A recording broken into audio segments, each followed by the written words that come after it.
Hyvää huomenta tai hyvää päivää kaikille kuuntelijoille ympäri maailmaa. Tervetuloa Finlandia Foundation Nationalin puolesta Saunaviikkoon 2024. God morgon eller god dag till alla lyssnare runt om i världen. På uppdrag av Finlandia Foundation National, välkomna till Bastuveckan 2024, eller ska vi säga istället Saunavecka. Hello to everyone tuning in from around the world, and on behalf of Finlandia Foundation National, welcome to National Sauna Week 2024. It's great to have you all here to talk about one of our favorite topics, sauna. My name is Tommy Flanagan, and I'm the Executive Director of Finlandia Foundation National. We are thrilled to be offering programming all about sauna for the third year in a row. FFN has declared the last week in February National Sauna Week, and we think it's beginning to catch on. For example, both the Michigan State Legislature and the City of San Diego have proclaimed National Sauna Week this year. So this program, Sauna, Traditional Knowledge, Folk Healing, and Magic. This conversation promises to be one of the most unique ones we have in our lineup this year, and is centered around the question of if we still have space for myths and rituals as part of our experience of taking sauna, and can we recognize the intangible cultural heritage in our sauna activities. So I'm very thrilled to be able to welcome today Dalva Lamminmäki, who is a folklorist and doctoral researcher from the University of Eastern Finland. She specializes in the study of sauna culture, folk healers in Finland, and her interest is in international collaboration and co-creation with artists in all fields, but also with those who are looking for information about Finnish traditions and mythology. She will be joined then by Frank Eld, who was raised in Idaho, where his father and grandparents homesteaded after migrating from Finland. He's an expert in log construction, especially the uniquely Finnish method of leaving no gaps and requiring no chinking between the notched corners of expertly squared fitted logs. He's a retired educator, and he's on a mission to document and preserve the buildings made by Finnish immigrants in the US and Canada. In the summer of 2022, Frank did some research in Finland and Sweden with a special interest in savusauna, smoke saunas. So with that, I am pleased to hand it off to Dalva and Frank for this engaging conversation. Thank you so much for being here. Kiitos. Okay, so as said, my name is Dalva Lamminmäki, and I'm a folklorist, and I'm specialized in Finnish folk healing and spells and folk tradition. And at the moment, I'm doing my doctoral research on Finnish sauna culture in context in Finland and also outside of Finland. So about this presentation. This is a small introduction to the traditional knowledge, the folk healing and magic in context of sauna. The sauna was the liminal space of these actions. Starting from the 16th century, people who did practice soothsaying and healing tradition was accused of witchcraft and for that reason charged at courts until 1833. Beliefs and customs connected with witchcraft, magic, and the folk healing are recognized parts of the Finnish cultural heritage. So, Finnish sauna culture is now at the UNESCO list of intangible heritage of humanity. So, those magic practices and beliefs that were not legal are now part of the validation for sauna to be listed as an important cultural heritage.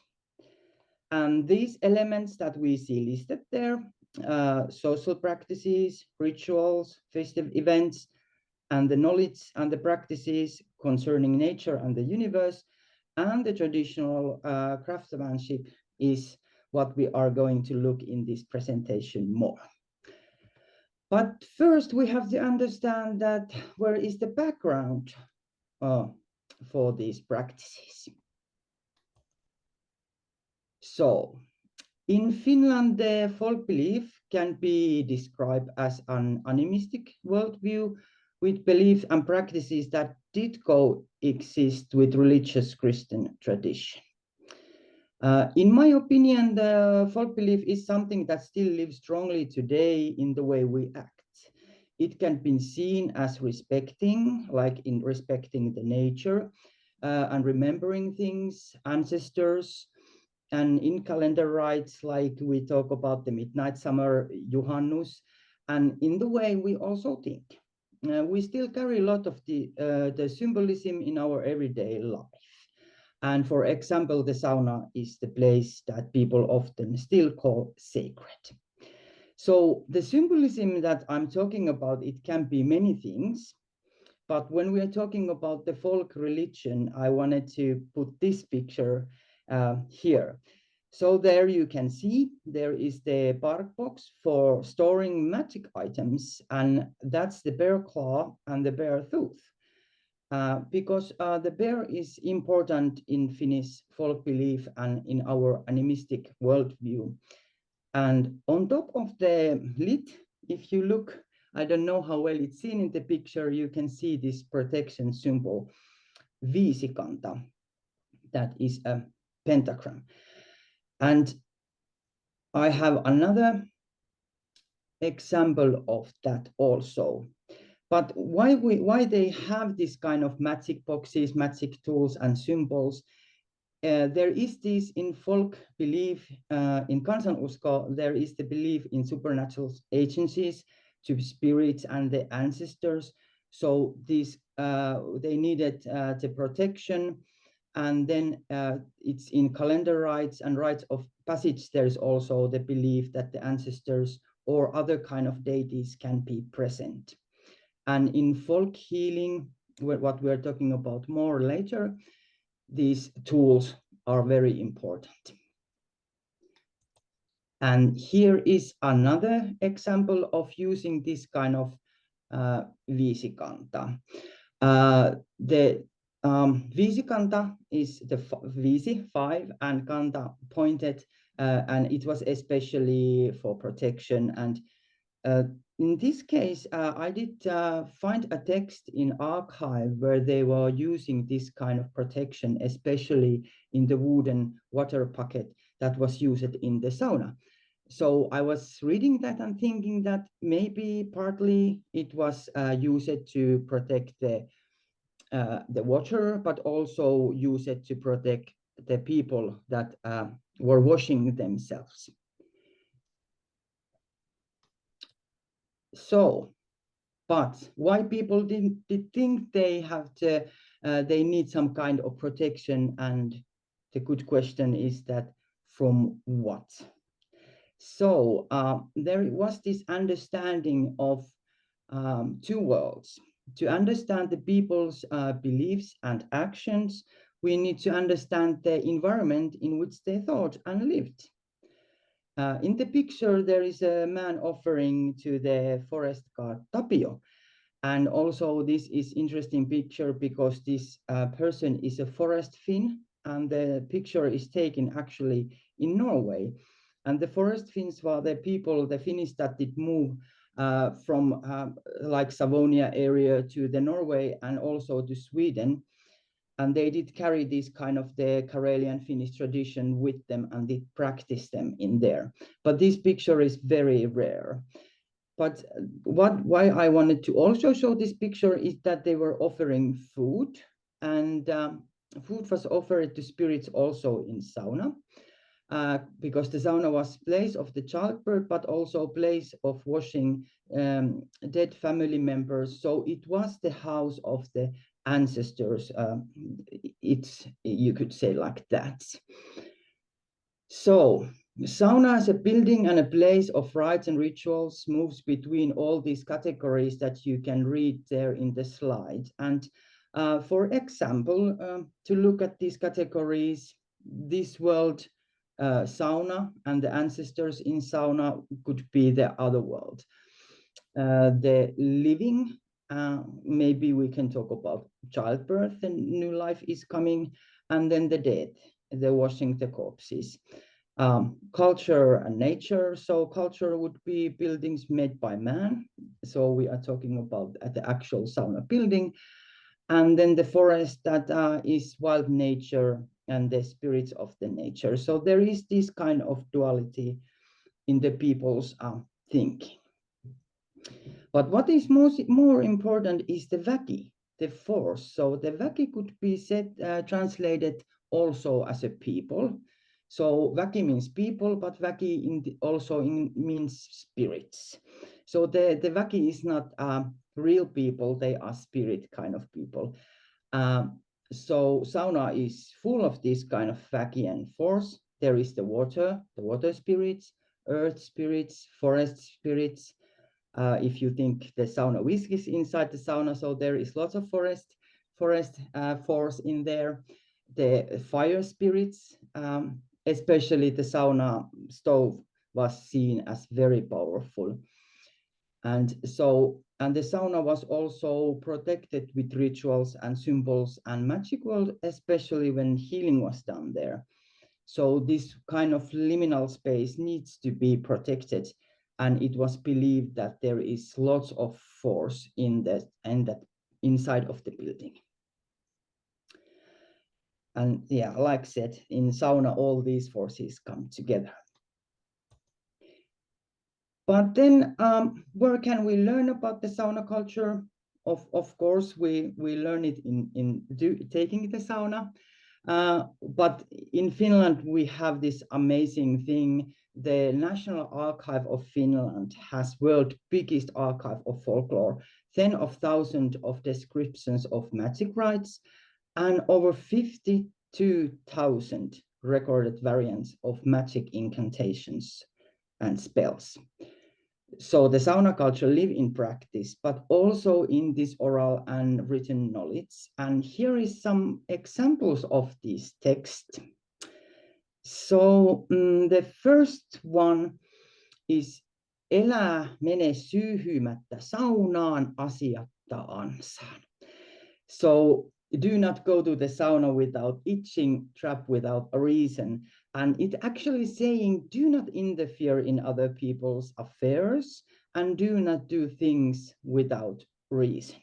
So maybe this could be also something that is a kind of Finnish characters that we don't like to interfere other people's business. And maybe sometimes that can be also something that people say that Finns are silent, but maybe we are not silent, we just talk when there is a good reason for it. And then there is the riddle. Let's think about this. Musta muori punaisia munia helmassa. And what could that be? Well, as smoke sauna stove was this kind of really big and black pile of rocks.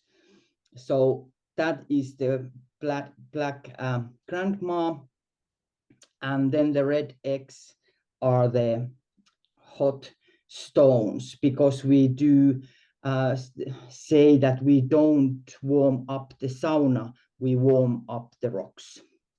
So that's the sauna stove riddle. And then there is the belief. Saunaa ei rakenneta paikalle, jossa on ollut jo rakennus. The sauna will be not built on the site where there has already been a building. So the belief was that the first occupier of the place become the spirit of this place. It could be the builder of the house, or the person who did make the first fire into the house, or the first person to die there. And also this kind of spirit is the spirit that we talk when we talk about the sauna building and the sauna tonttu, the sauna elf. So, but in this sauna tonttu, please go and look more about the sauna spirit, sauna tonttu, from the last year National Sauna Week YouTube, where is the presentation from Hilari Virtanen. So you get the whole 1 hour about this topic.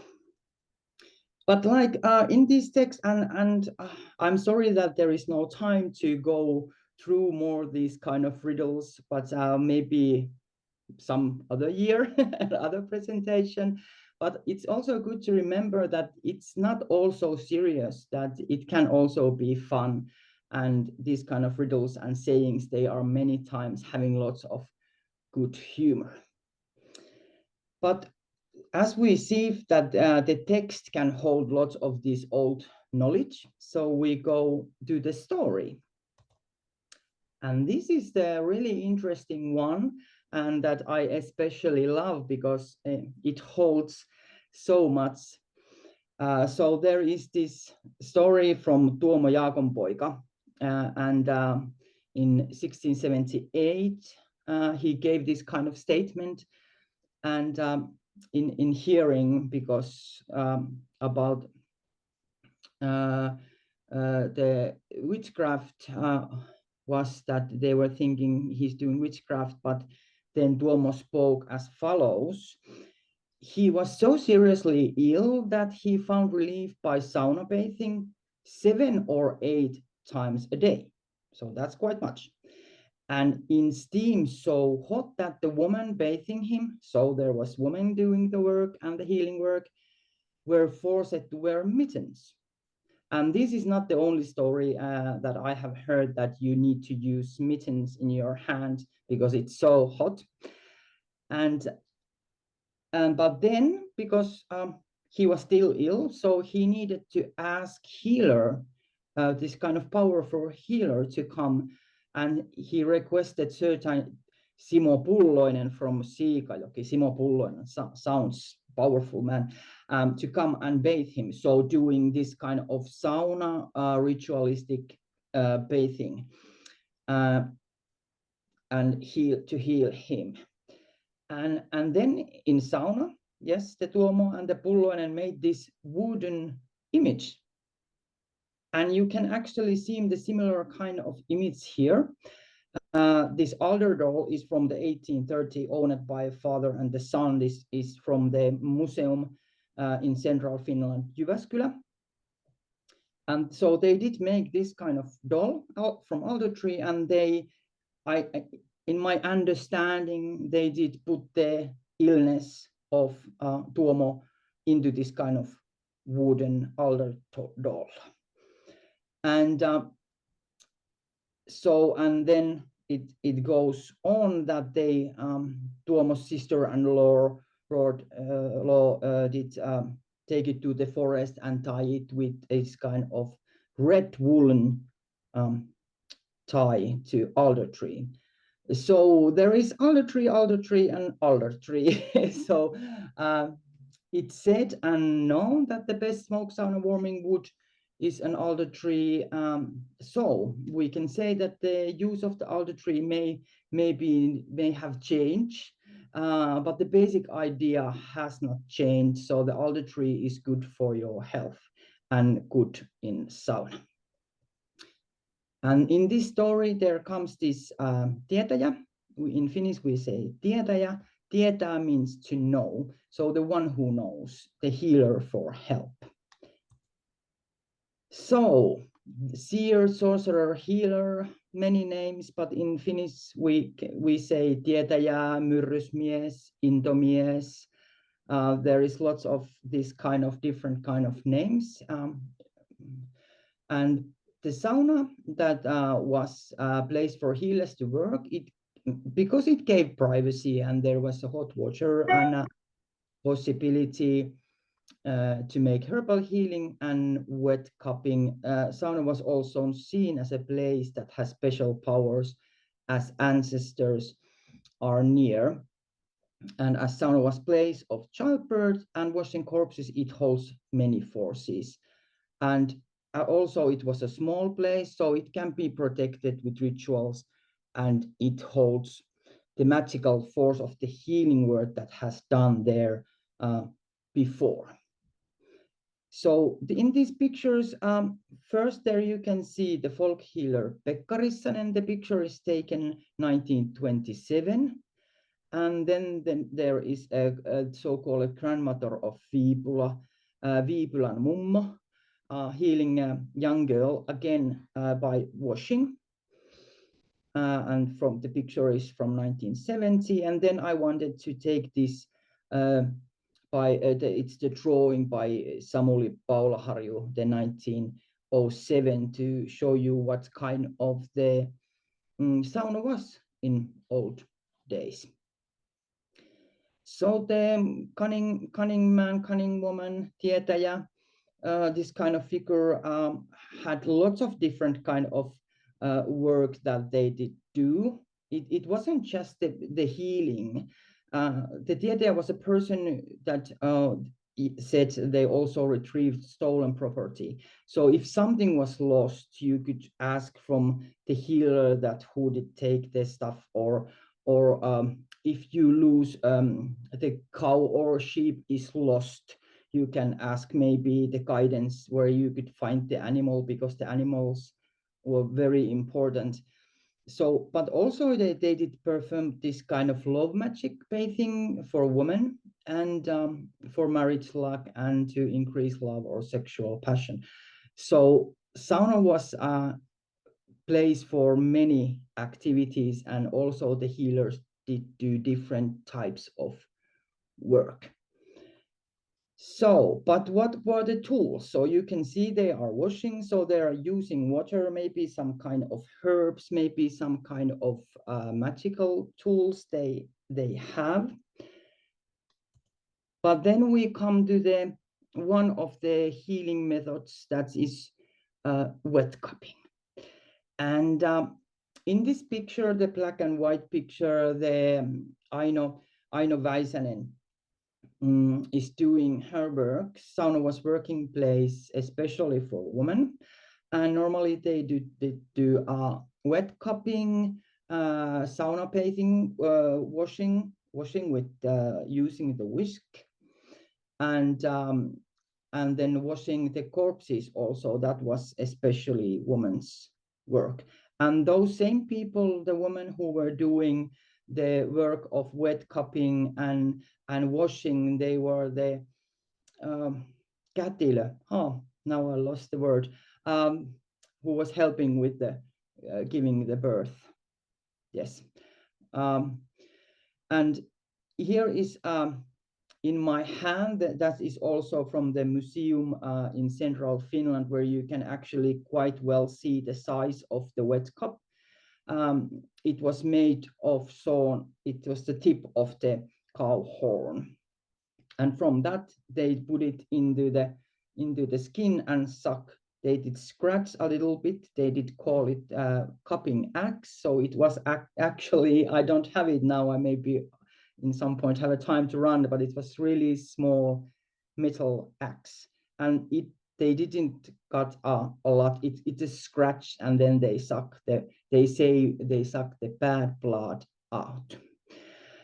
So, but also they were doing this kind of practical work, but also they did use a lot of word magic, so incantations, spells. So knowing the right words, you could the origin of elements. For there is this example, to heal the wound made by a sword. They had to know the origin of iron, because they were talking to these elements, and that way they could heal and get on top of this kind of illness. So it was actually dialogue with the illness, or the cause of the illness. So there is the wet cupping, was the one of the known tools that is still today very popular, and we hear more about that later tonight or today. But also we come to the what is very known in Finnish sauna culture is the sauna whisk. Sauna whisk is a part of Finnish sauna culture, a part of the material, but also intangible cultural heritage. And that's the craftsmanship. The use of the sauna whisk holds many different kind of practices, starting from the collecting of the birch tree branches to the way of making them and then using them. In the picture, you can see that the making of the whisk is an effort that takes the whole family. As the whisk were made for the winter time, they may have been needed like several hundreds of them. In one text that I was reading, they did make something like 300 or 400 whisks for the winter time for family. So the whisk was something that was often used, and because they were using it not only for this kind of that we talk about tapping or hitting, but it was kind of for washing, scrubbing the skin, and for the good smell. So, and notice that the most important person, if you look, she's here in the middle. The most important person was the matriarch of the house, the oldest woman. So she was traditionally responsible to be the leader, I would say ritual leader of this work. And it meant a lot that there was this older woman, if possible, if she was well enough to be in this whisk making when they were collecting the branches in the forest. And I did make a small list of the trees and the types of trees they use it. The birch is the most known and common. But other trees with soft leaves, alder, rowan, oak, aspen, and linden. And I know in North America you use cedar tree, I think, but in Finland we don't have that. And then there was this also make whisks with that has needles. Pines and spruce and juniper, I know it doesn't sound good, but if you make they a little whisk that size of your hand palm, you can use it kind of acupuncture, like just like not like hard, but like just this kind of pressure. And also it was important that what time the soft leaves were collected. Traditionally, the best time for making whisk was the like in the spring before the midsummer, when the leaf is good and it stays in the whisk. But also there was these people who did look from the moon calendar the specific date, so then it's even more. And then also there under the picture there is the text from the Kalevala, the rune that is the fate of Aino when Aino is doing the whisks for the family. So I need to put things in package now because we're running out of time. And but to say it shortly, there was these categories, 4 types of healers. That first they went to this ecstatic state, so they were using lots of words and magic and going into this kind of state. And then the verbalist using more words, and herbalist they were using actually lots of like plants, and that's the whole other presentation and story. And then there was this manual therapist like bone setting. But and they all use it, the combination. But what is the most important, what I wanted to say, and is my most important message in this presentation, is that today it's living. This is living tradition. Even that I showed you a lot of historical photos and archive text, this tradition, the healing tradition, is very much alive. There is the training. There is lots of different kind of societies and people doing good quality training in this, in sauna healing, in sauna therapy, wet cupping, sauna whisking, and also the bone setting that is typical method in Finland. And I'm sitting here with all my clothes on in Kontiolahti, in this so-called Karelian sauna that it's high up there.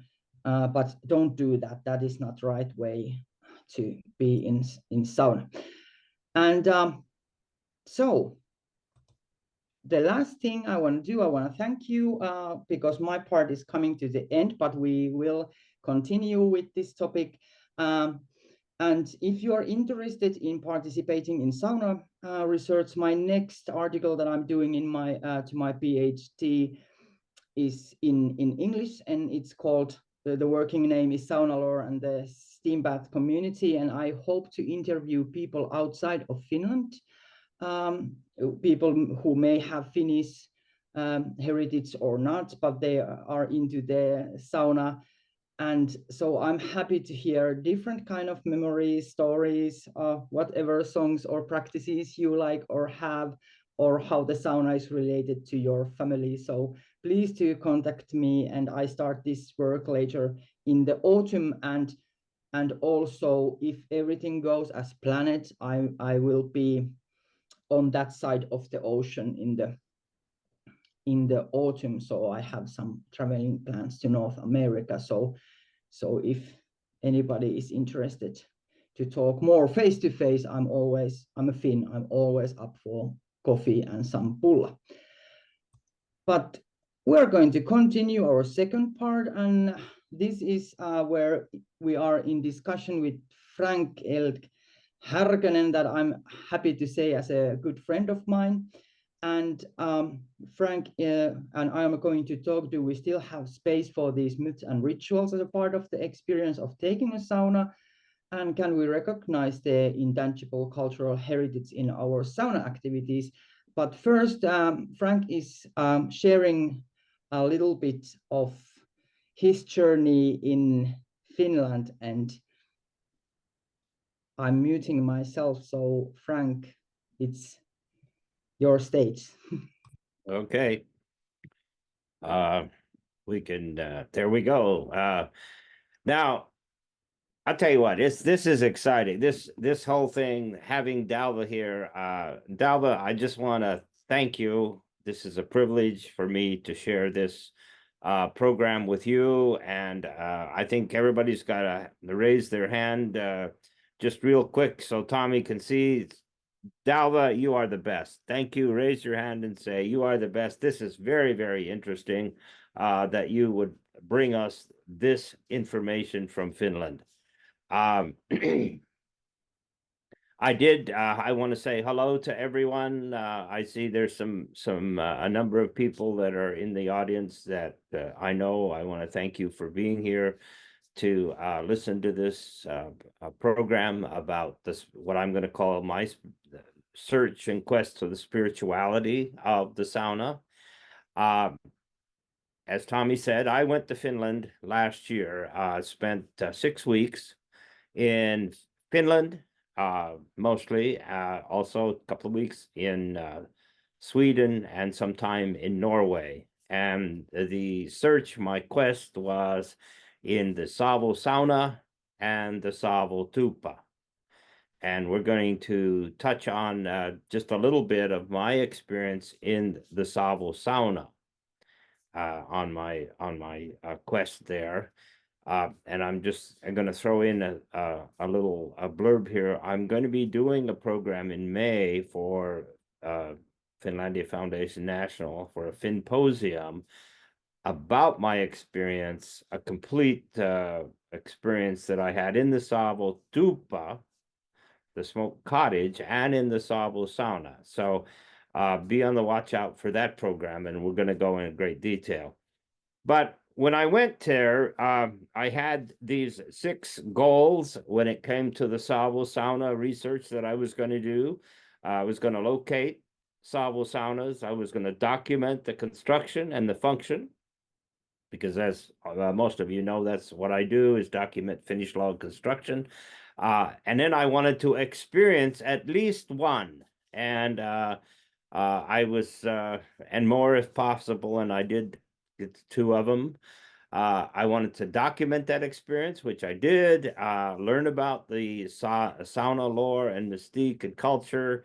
And then lastly, I wanted to experience cupping. So we'll go to the next slide.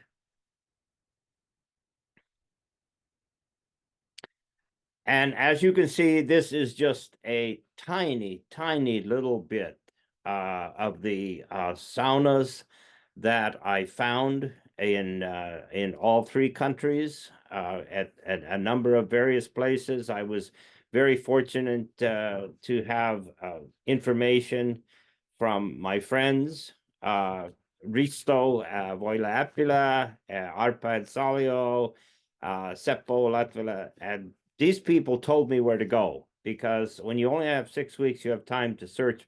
You have time for research, but you don't have time to search. So many of these were already located in places that people told me, and I literally saw probably over 100 Savu saunas, and did experience a couple. And that's Husmo. Yo Husmo is there in the middle of the picture. He's going to be a big part of my Savu Tupa experience. Okay, let's go to the next slide. This was, as I said, I wanted to experience a Savu sauna. I was lucky enough. I experienced 2 of them, and I documented that experience. And what was important was to be there from the match, from the lighting of it, to see and to understand what went into having the fire. How long did you have the fire? What did you do after the fire, before you got in, then going in? And so the first sauna, which is on the left-hand side of that, and I went with Dalva and Becca, and we went to a small island resort, Tarina Aho Island, near Koli Mountain. Koli Mountain is kind of a mystic, spiritual mountain there. We had a wonderful experience, and this was a rather large Savu sauna that we experienced. So that was my. Now, I had been in a Savu sauna one other time in a previous trip, but not from the beginning. So this was really important to go through the whole thing, and then experience when they throw the first dippers of water on there, the first leula that comes out, which is the leula of the spirits to clean the poisons and the smoke and the ash out. And then on the right-hand side was my experience in Sauna Village. And I have to tell everybody, well, of course, everybody in Finland knows this if you're on here, but everybody in US, when you go to Finland, you if you have any interest in sauna, you have to go to Sauna Village. Seija Silen, who is the director there, she met me, gave me a lot of information. Then she had to go to a lecture, and her father, who is in that picture on the right, he started that little sauna. I documented everything from again lighting the match all the way through experiencing the sauna, watching the smoke, watching it clear out, and then going in and actually experiencing the sauna. And it was a great experience, and that's part of that is what I will be talking about in that when I do the hour session and the Finposium is the actual experience. Okay, let's go to the next slide real quick. Okay, now, as I said, my goal was not only to find the sauna, Savu sauna, which I did, to experience it, which I did, but the other thing, and this is where Dalva was so important. We got to be friends before I went over there. She is the I'm going to call her the guru, the master in sauna folklore. I was fortunate, my granddaughter Ella and I were fortunate enough, we spent almost a whole week with Dalva going around, and I learned so much, and so much of what she shared with you today.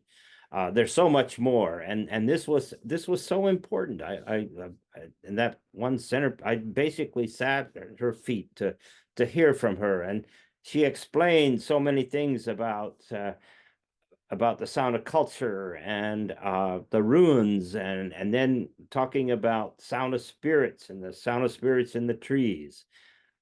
So much I learned from her, and I'm just greatly indebted. So thank you, Dalva, for what you did for me and what you've now done for a lot of people here.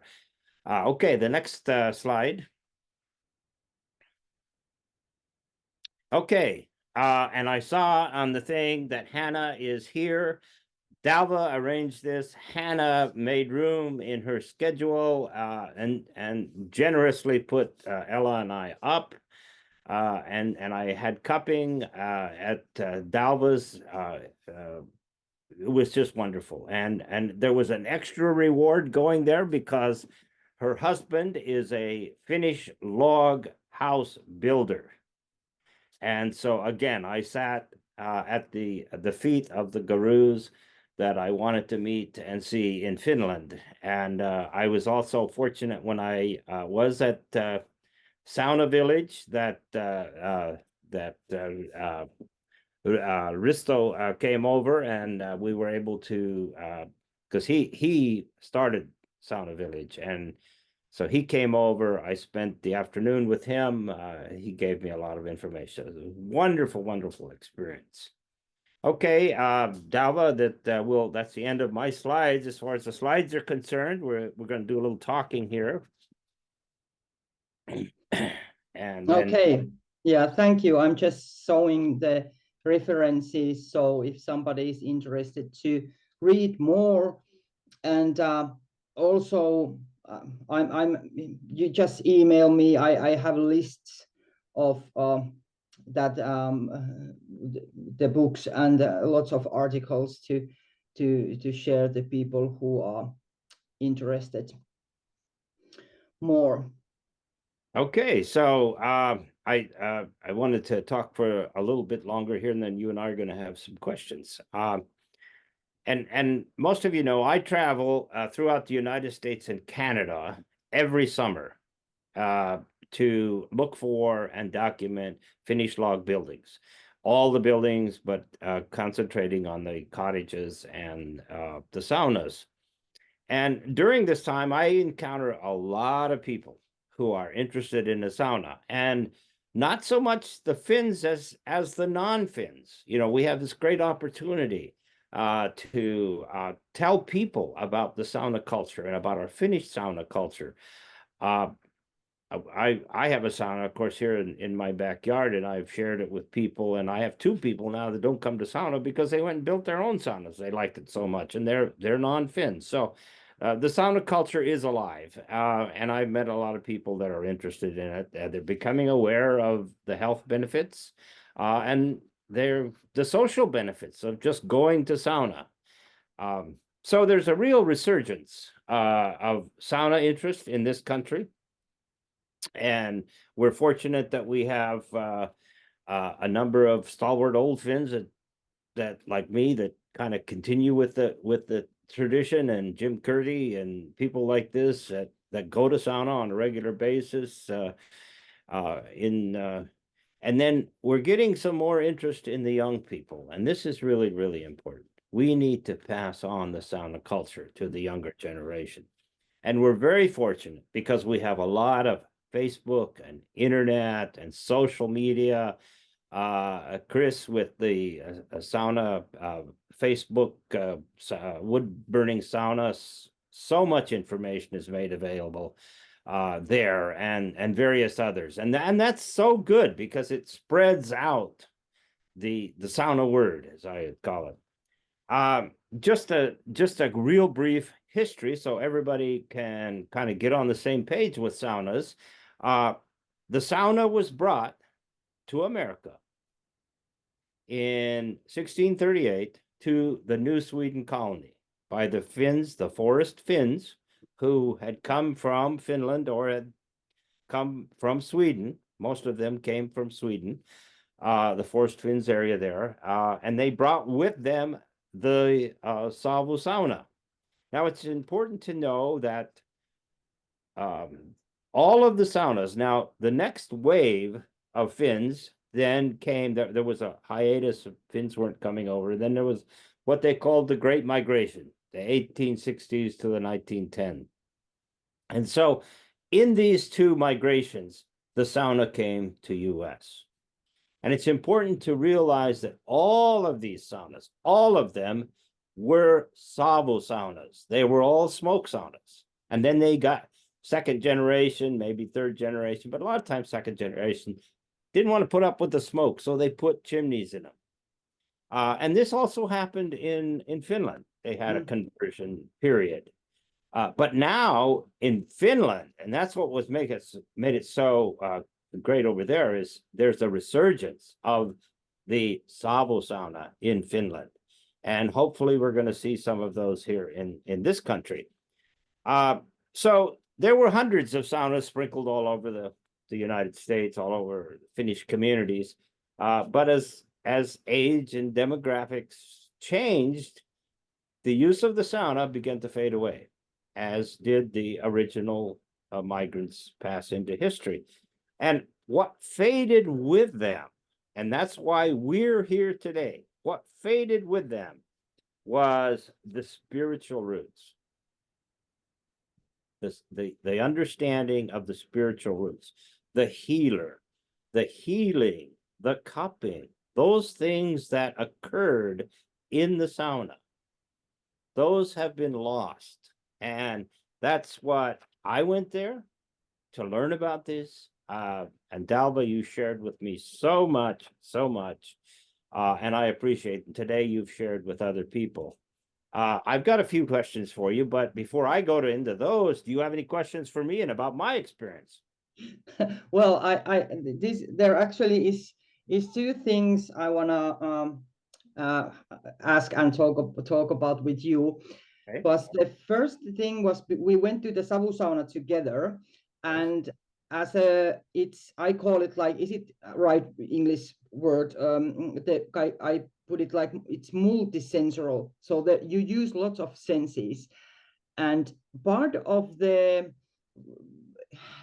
folk healing and the folk beliefs, because the sauna was very dark, so there was not much light, and all the moist, and also there was these beliefs that under the sauna benches there is also spirits living there. And like, do you see the difference if you go to this kind of modern sauna that has like a very light wood and lights, and then going to this kind of dark sauna that you don't actually see really well? What you would like to say about the senses? Well, it's, and you might not believe me, but honestly, when you brought this up, I actually got goosebumps, because there was a sensation in going, just thinking about it, literally thinking about going into that first sauna, especially, was especially dark. It was big, it was cavernous, it was dark, but it was like a feeling of comfort. I don't know how better to explain it. To be in there, and it is so different than a sauna that has lots of light in it. And I know my own sauna, gonna choose dark when we go in there, and we just have a little lamp, and that's the way most of the old saunas were. But yeah, there was a real feeling going in that was so much different than a modern, what I'll call a modern sauna. Yeah, because the darkness is something that we also need to relax. I think it's good, and if it gives this kind of freedom and place for our imagination also. Yes. But then the best part, I'm laughing. By the way, Hanna is online. Yes, I saw that. Yes. Yeah. So because I know you went to the wet cupping, and this was something we did talk many times. So about that experiences, I just, if to be honest, I want to ask you, were you scared of going there, and how you would, what was your motivation? Because now we are talking kind of the old folk healing method. Yes. So what was your motivation? Okay, there were two motivations. Okay, as a historian, when I've read about this, but it's one of those things that this is a part of Finnish cultural sauna history that just doesn't exist. I mean, I can't go talk to a cupper here. I can't go talk to a healer here. They're not around anymore. It's a part, but it was a huge part of Finnish history. So I wanted that piece of Finnish history, and I wanted to experience it, and I wanted to experience it in Finland, because it was important to me to know why why in the world would anybody lay on the sauna bench and have somebody suck their blood? I mean, let's get real here. I'll be frank with you. Yeah, I was a little bit concerned, but I was very proud. My granddaughter, who just turned 20 over there, she also did it. But I wanted to experience it. And people say, well, what did you feel? What did you? Well, I'll tell you this. I spent 6 weeks as I know over there carrying a camera around my neck. And when I went in there and I first took a sauna, and then Hannah did the cupping, and then I took a sauna again, and I came out of there, and the first thing I told my granddaughter was, I've lost the stress in my shoulders. And if you remember the picture, that's where she concentrated. She asked me about that. And I relaxed.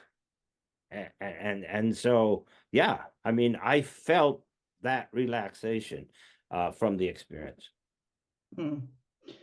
And as our topic was to talk about that, do we have place and in sauna culture for this kind of like folk healing and rituals and way of new kind of, maybe not new, it's very old way of having well-being? As you are saying, it did help you, so we do have place for this kind of experiences, and maybe even need for this kind of experiences. You know, I think you're right. I think you're right, Dalva, because this is a place, the sauna is a place of health and relaxation.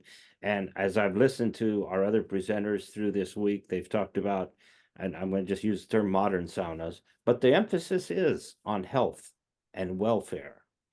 So in a sense, they're kind of doing some of the same things a little bit differently, but I think that's why I think it's good for them to understand what it was all about. You know, where it all started, all of this healing process, and why it was a part of the sauna. And I wanted to say, just when somebody says, well, does it work? Well, remember Tomo Yakanpoika? He was alive and well to give that testimony, so it obviously had to work for him too. Yeah, Tuomo Jaakonpoika. Yes. So now we we're are going to run out of time, Dalva. I want to ask one question, because this is me as a builder asking this, and you shared this with me one other time, and I want to share it with people, because to me there's so many things. But when I go out and cut a tree, because I'm going to build a sauna, I'm going to cut a pine tree. You talked to me about there was a ritual that I should follow before I cut that. Please explain that to everyone.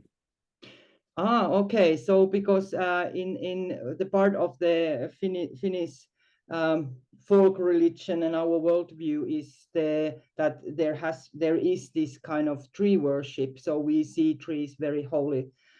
And one of the reasons is that there is the belief that the soul, after the person dies, the soul goes into the tree. So in that way, the trees are our ancestors, and there can be like somebody from my family in the tree. So I need to knock the tree and tell to the spirit to jump out of the tree. So you are going to take that person's house down, but I think they will give it to you, but they just, so we need to warn them that we are going to cut the tree. Yeah, and that's why I put that one picture you were explaining and showing you kind of listening to our ancestors in the tree. You know, we've only got like 3 or 4 minutes. So if there are any questions that people might have, we could go to the audience questions, because we can continue this for many hours. So Tommy, do we have any questions that we might answer before our time runs out? Well, there were lots of questions going on in the chat, and I can send you guys the chat afterwards so you can look at some of those. But one that came up a couple times, I'll just put a couple together, was sort of about, maybe for Dalva, about more on how to select the place for building a sauna. We heard you say not where there's been a building previously built and that kind of thing. There was a question in here about sort of rehabilitating an old sauna after 100 years. Are there any sort of rituals or cleansing or that kind of thing that you could talk about there? So sort of more on the location of saunas. Well, I'm not maybe the specialist in this. Maybe I don't know if Frank has any ideas about this, but I just think that people have been, if there is possibility to get near the water, this has been just practical thing that you don't have to carry the water very far away. But I don't see that there would be, maybe selecting the place that if there has been something accident happened in the place or something, then maybe the people wouldn't build the sauna in that kind of space or that area or place. But maybe just that would be like near the water and good access. I think that has been very practical. Yeah. No, I agree with that. Yeah, if possible, but it's not always possible. I don't have water, but yeah. Okay, so that one that just came in from Christine Manninen is an interesting one because cupping came up a couple times during this, and I think that's new for some people and is not new for some, but the question of if it's is it connected to the modern day cupping that you see a lot of high-level athletes doing, and it's sort of a health and wellness. Is that connected to the Finnish tradition, or does it come from elsewhere? Anything you can say on that? Well, in Finnish healing tradition, the wet cupping is very old method. So it has been really popular. And I think now we have the training, active training of wet cupping. So there is lots of, because I did see there came another question like, can you find a wet cupping person who's doing the wet cupping in Finland? You can actually find them like in public saunas also.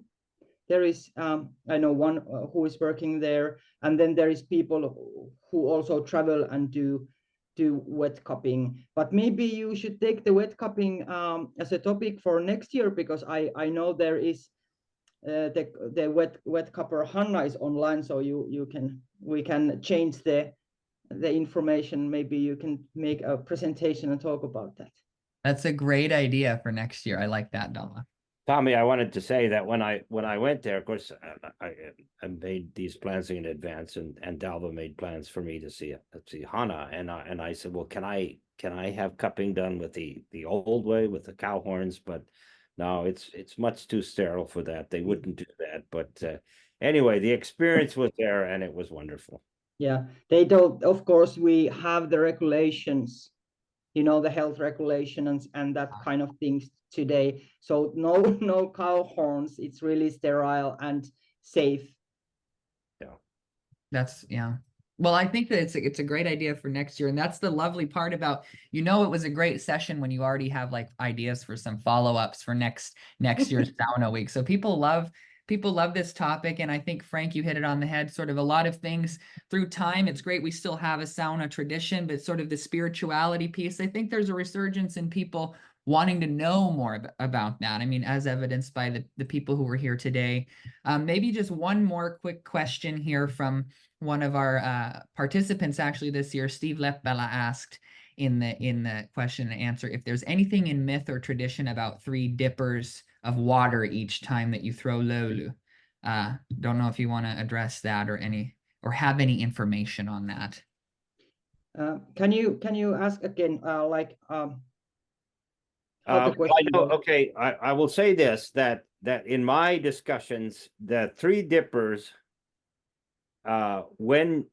before you go into the sauna, you have to throw the water on there, and it carries the soot little pieces out. It carries out any poisonous gas that may remain, any smoke that may remain.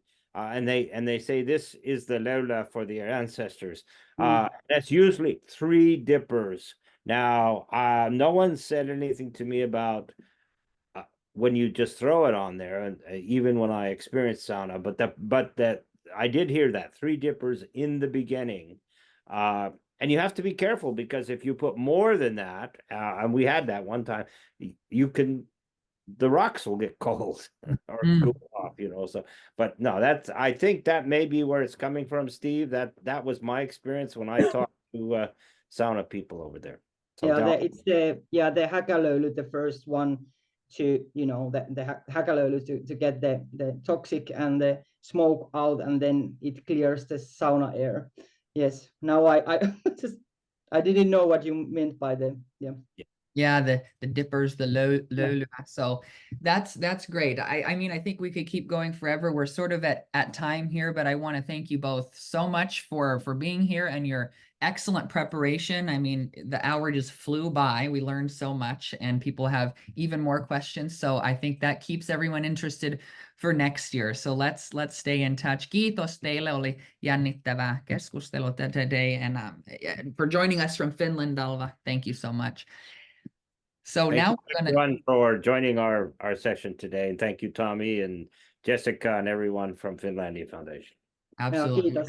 Huge thanks to our team for helping put this on, Kath and Jessica and Finlandia Foundation National. So thank you so much for everybody for being here. And as promised, we're going to close out with our Sauna Week theme song from FFN Performer of the Year, Miska Kajanus. So as you are leaving, you can listen to the vibes of the sauna tune that we're about to show you. Thank you everybody for being here, and näkemiin.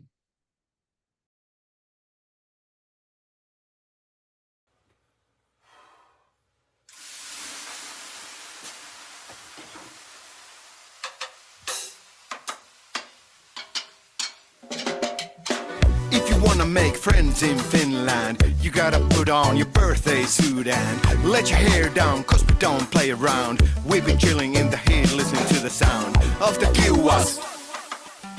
So throw in some löylyä lisää. Tervetuloa saunaan sisään. Get your butt on the seat. Keep it distance. Please let me show you how my Finnish heart rings. This is my nature, just hear the kiuas sing. In the sauna there's no ego, we're all the same. If it feels too hot for you, don't be afraid. So join me, drop your clothes and grab the löylykoha. In our sauna, find your peace, find your rauha. In the sauna.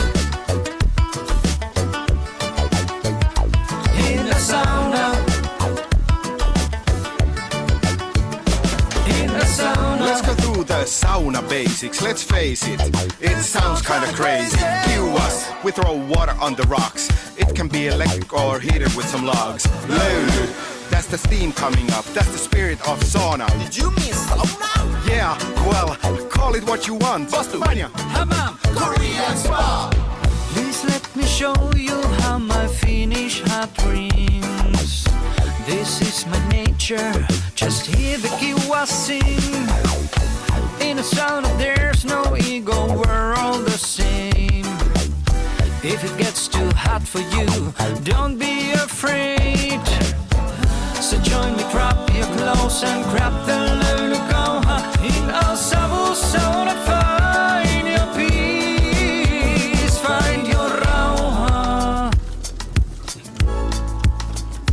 In the sauna. In the sauna. In the sauna. In the heat and you're sitting next to me, we're gonna keep it real, say it like it is. Finns take a sauna almost every day. There are no rules, just do your way. Please let me show you how my Finnish heart rings. This is my nature, just hear the kiuas sing. In a sauna there's no ego, we're all the same. If it gets too hot for you, don't be afraid. In a sauna.